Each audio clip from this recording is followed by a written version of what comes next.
Welcome to my channel. Please like, subscribe, and share. Hey guys, it's Case and I'm back for another video. In this video, I'm going to be making a necklace out of these beautiful beads that you see right here. But I have a dilemma. And that dilemma is that the bail off of this pendant that I wish to use has broken off. So I decided to come on and do a live recording of, in case this ever happens to you, how you can fix it or how you can build another bail on your own with some wire. And I thought this would be a great tutorial. So I have already pre-cut these 18 gauge wire because I'm going to be using this instead of the 16 gauge. If I feel at some point I want to make it a little bit sturdier, or I need to make it a little bit sturdier, I will go back and wire wrap the 16 gauge around it. So for now, I'm just going to go ahead and start fixing this issue. So now I'm just going to put the wire in between here. Now I am going to be adding these beads on it because I wanted to have a little bit of a flare to it.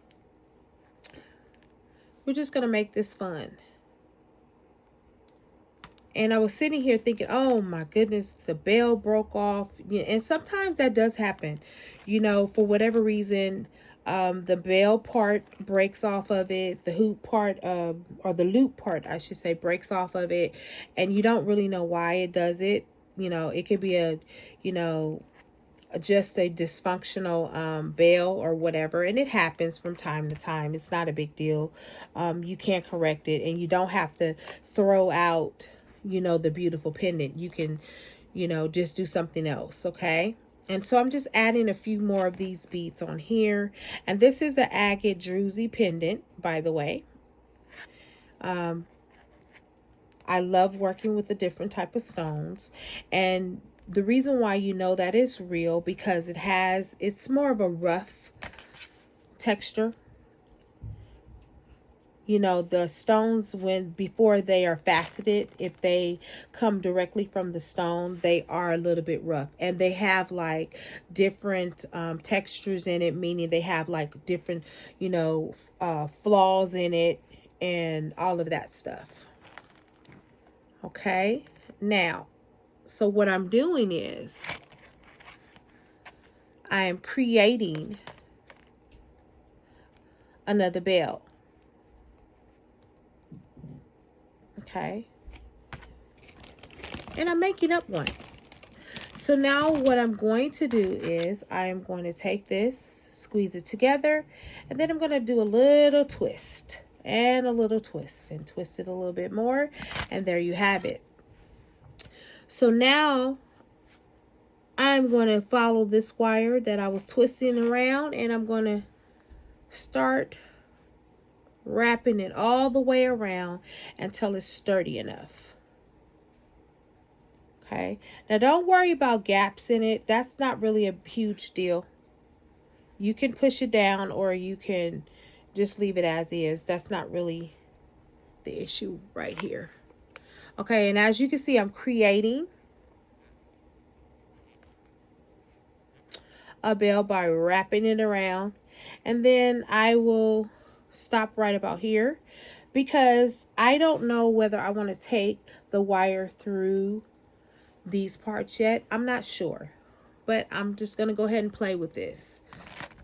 It's just good to play, you know, see what you can do.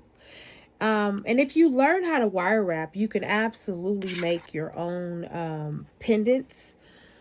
I like to work with a lot of stones, so I don't make a lot of pendants, but as you can see, I just repaired this pendant. And to be quite honest, this actually looks better than the bail, and that's just in my estimation, right? Okay, so now I'm going to stop right about here because now I need to pull this bottom one, and I just want to tuck that in a little bit. And what I am going to do is I'm going to simply take this to the top and I am going to wrap it around. And I usually do this to give it a little bit more sturdiness. And that's why I said I was going to just use this 18 gauge, because I really didn't feel like I needed the 16, because this is going to create enough sturdiness for me. Okay. Now, what I am simply doing right here is I'm just going to pop in that wire again, because you don't want it to stab anyone. And so now I can take the rest of this wire and I can go ahead and complete it again if I want to. It does not move too much, so you don't have to really worry about that. And I'm just going to simply wrap the remaining around. And then I will stop right about here. I'm going to go ahead and clip that off. Okay. And then I'm just going to take my flat nose and I'm going to push that wire in a little bit, just to make sure it's not stabbing. Okay. And right now I don't feel any rough spots. I don't feel any stabbing, which is really good. So that means the wire is okay. So I'm just going to give that little bit of shove right there. And as you can see, I've created that bell that I needed. And that's what you do when you do not have another bell, you know, or if the bell breaks off, you can make your own. And I think that's going to be quite unique, very cute. And I think it'll bring a little bit more of a texture to the necklace that I'm going to make. It's going to just bring another quality to it. So now I'm going to take my flat nose and my crimper bead. I use this for everything.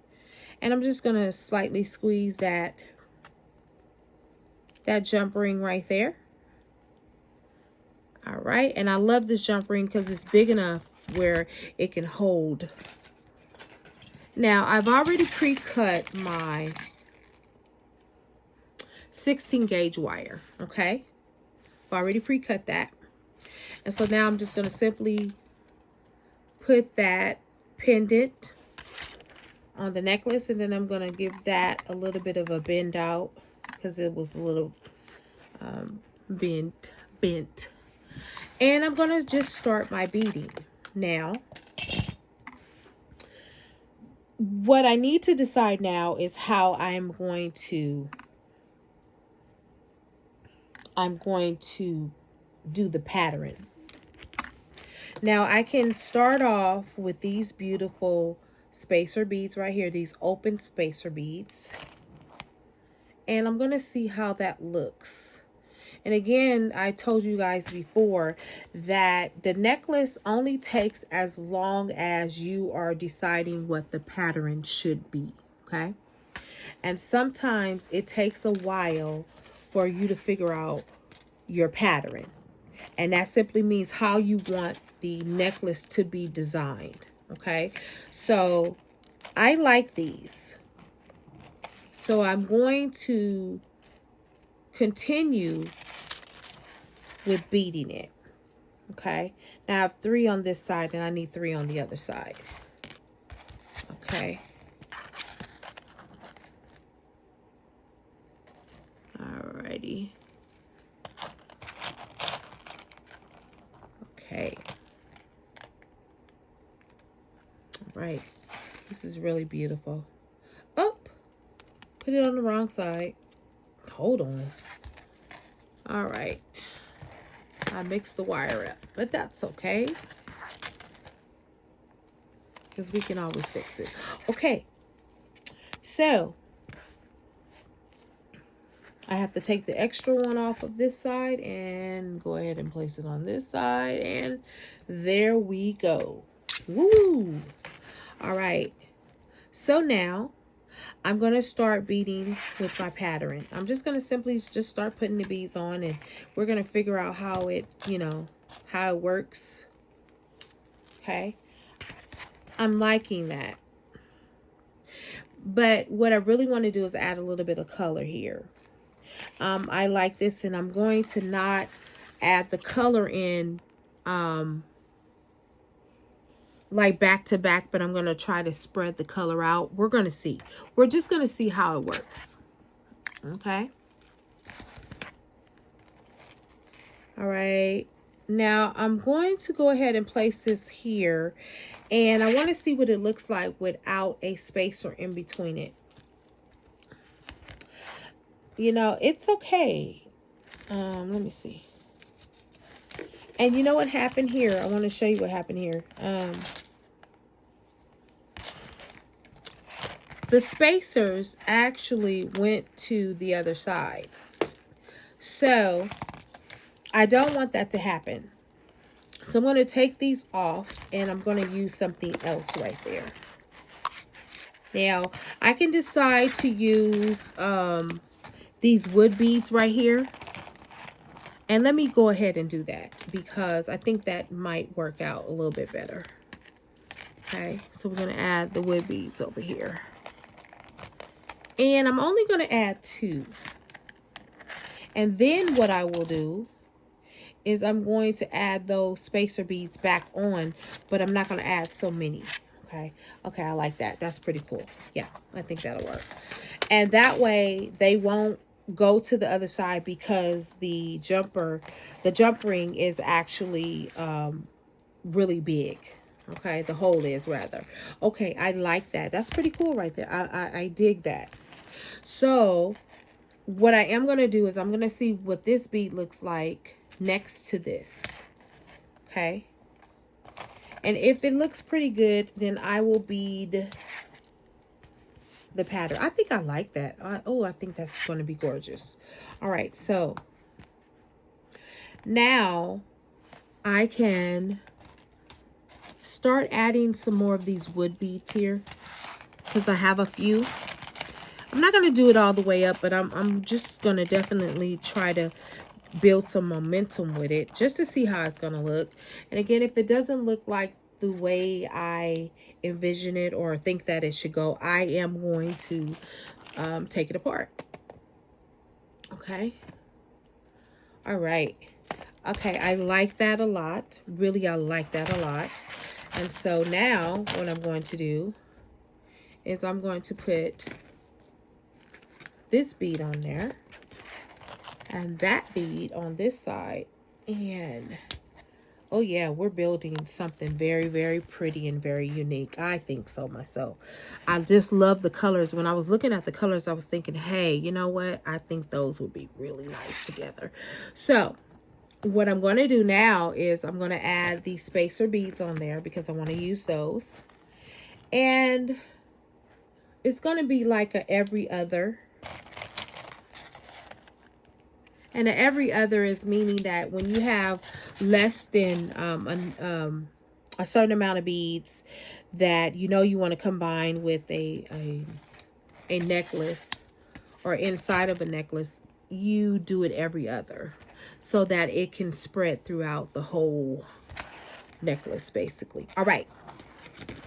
Now I am going to add some more of these, because I'm done with adding the wood. I'm not going to add any more wood, because I think that's enough. And I'm going to try to keep this in frame, guys, as much as I can. All right, so as you can see, there we are. Okay, and then also remember, I will always take a picture as well, so that you can see the end product. Okay, we're going to continue to build the necklace out. All right, we're going to keep going. This is actually going to be a gorgeous necklace. I was looking at the colors, and I was really enjoying the colors. I really just thought those colors work very, very well together. Okay. All right. So now I don't have any more of the spacers. So what I could do is just go ahead and continue and move on, because it doesn't have to have spacers all the way up. You know, you got the bases of the necklace down, and you kind of have the, you know, the rhythm of it down, and it's looking pretty good. It doesn't have to always be so embellished going up. Okay. All right. Now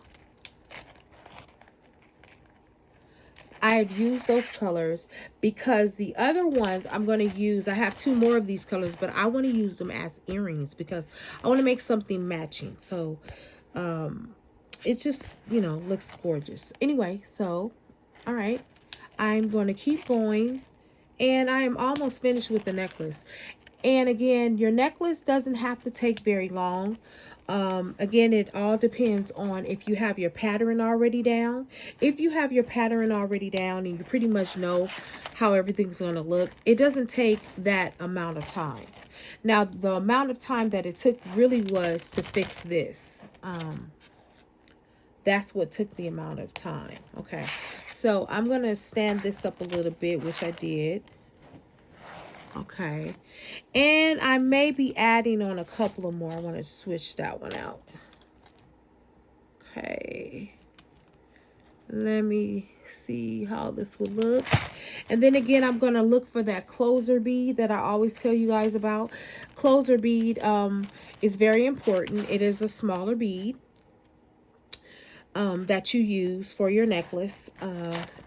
It doesn't have to be exact match. And so I started off with these beads right here. So I'm just going to end with, actually, I'm not going to end with those because the hole is too big. I'm going to actually put these on there, and then I will add that little small bead there. Okay. Now I'm done with that. I'm going to do this other side the same way. And then, you know what I'm going to do? I'm going to create a loop, and we're going to be done with this necklace. Hopefully this was a good tutorial for you, and it will definitely help you with those pendants that you might have, you know, broke the bell on, or, you know, the loop just fell off, or whatever the case was, you know. You will be able to fix it. So what I'm going to do is, because I think that's a little bit too long, and I don't want it to be too long because I don't want it to take away from the beauty. So I am going to, I took that one off, and then I took the other side of, well, it just fell off, so it's okay. It's all good. And that happens so much. Sometimes when I'm beading, the beads will just fall off, which is okay. In this case, it's all right. All right, so I'm done with that. So now, you know what I'm going to do. I'm going to sit this right here real quickly, just so I don't, because I don't want it to move. And usually some people use bead stoppers or tape. I don't. I use whatever's in front of me to do what I'm doing. All right, so I'm making that hoop, the loop right there, not a hoop, but a loop. Okay. All right, and then I'm going to stop right here. Then I'm going to go ahead and get this side, and I am going to loop this one, and then I'll go back and complete that side. And this is just one of my methods that is easiest for me to do. You will find your method of how you're going to loop the ends of your necklace.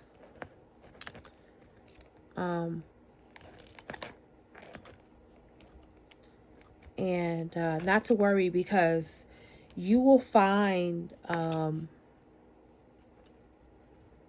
your rhythm. And that's what it's all about, finding your rhythm and how you're going to end your necklaces.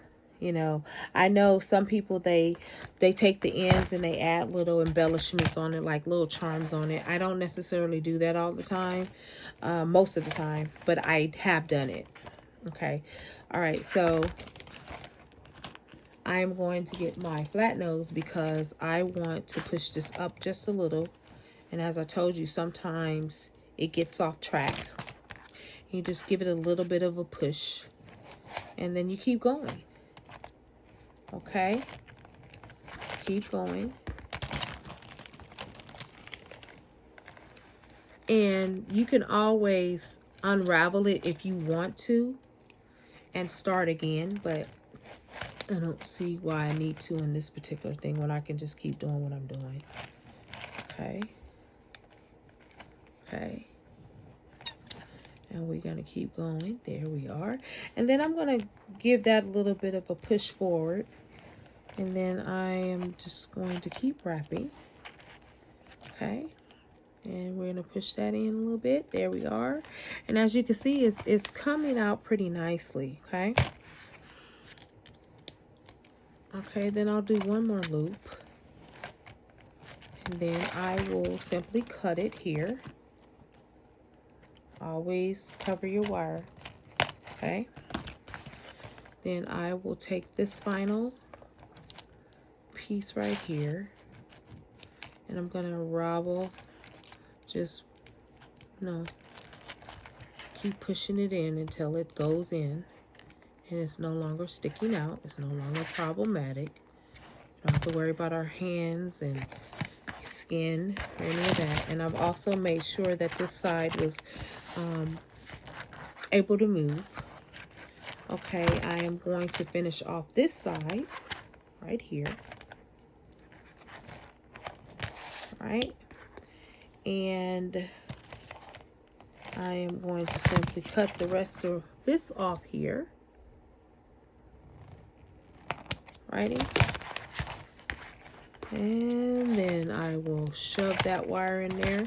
And sometimes you have to turn the necklace a little bit so you can get the position that you need to just turn it. Sometimes it wants to be a little bit slippery. And you just keep turning it until you get it to move in the direction you want it to move, okay? Alrighty. Alright, we're going to keep going there. And if it does not work with your flat nose, you can always take that crimp tool, the tool. I want to say crimp tube, but it's not a tube, it's a tool. And there we go. And I didn't need to. I am done with that. This is a gorgeous necklace. This is really gorgeous. I like this a lot. I'm telling you, I like it a lot. Now I'm just going to add the hardware on there and I am done. I hope that you have enjoyed this video and I hope that you have learned how to fix your bell or make a new one in case it falls off. All right. I will be seeing you in the next video, and this is Kaysa signing off.